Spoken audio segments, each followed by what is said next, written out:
2020 से पहले जोंग शानशान नाम के व्यक्ति को कोई नहीं जानता था। यहाँ तक कि गूगल भी इनके फोटो के जगह कुछ और दिखाता है। लेकिन साल 2020 खत्म होते होते इन्होंने मुकेश अंबानी, जो कि पिछले 2 साल से एशिया के रिचेस्ट पर्सन थे, उन्हें अपनी गद्दी से हटा दिया। और दोस्तों, आज की इस वीडियो में मैं आपको उसी इंसान की कहानी सुनाऊंगा जो कि क्लास 6 ड्रॉप आउट हैं और सिर्फ वाटर बॉटल का बिजनेस करके वो यहाँ तक पहुँचे हैं। तो चलिए शुरू करते हैं। दोस्तों, सबसे पहली बात, उनके लाइफ के बारे में बहुत कम ही जानकारी उपलब्ध है। उनका जन्म साल 1956 में एक बहुत ही सिंपल मिडिल क्लास फैमिली में हुआ था। जब वो 12 साल के थे तब चाइना में कल्चरल रेवोल्यूशन चल रहा था, जिस कारण से उनके पेरेंट्स और बहुत सारे और लोगों को अथॉरिटीज के द्वारा बहुत ही बुरी तरह से ट्रीट किया गया और इस कारण उन्हें क्लास 6 से ही पढ़ाई छोड़नी पड़ी।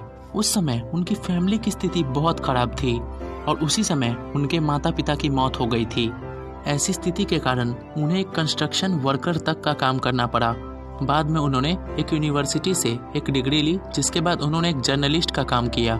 लेकिन वो इस जॉब में भी ज़्यादा दिन नहीं टिक पाए। उसके बाद उन्होंने सेल्समैन और बहुत सारे अलग अलग काम किए, लेकिन तब भी उन्हें कुछ अपना करना था। फिर साल 1996 में उन्होंने नोंगफू स्प्रिंग नाम से एक वाटर बॉटल कंपनी शुरू की, जो कि उस समय बहुत छोटे लेवल पे थी।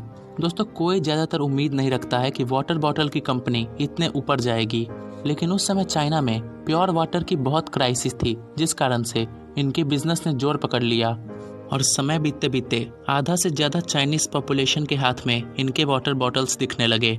उस समय वो बिलियनियर तो बन ही गए थे, लेकिन फिर भी उनका संपर्क किसी भी और बिजनेस या पॉलिटिशियन से नहीं रहता था और इस कारण से उन्हें लोन वुल्फ भी कहा जाता था।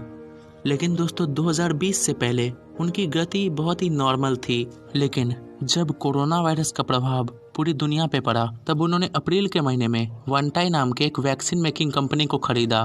दोस्तों, उसके बाद वनटाई कंपनी के शेयर्स 2000% तक बढ़ गए और उनकी वाटर बॉटल कंपनी के शेयर्स 155% तक बढ़ गए थे और इससे उनकी वेल्थ में $8 बिलियन से भी ज़्यादा की उछाल आई और इसी से उन्होंने मुकेश अंबानी के $76 बिलियन के वेल्थ को पीछे छोड़ दिया।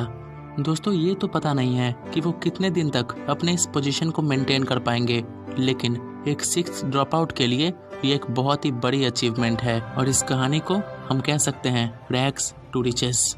और एक और बहुत ही मज़ेदार और अनसुनी कहानी के साथ मैं फिर मिलूंगा, तो नॉलेज भूमि को सब्सक्राइब कीजिए।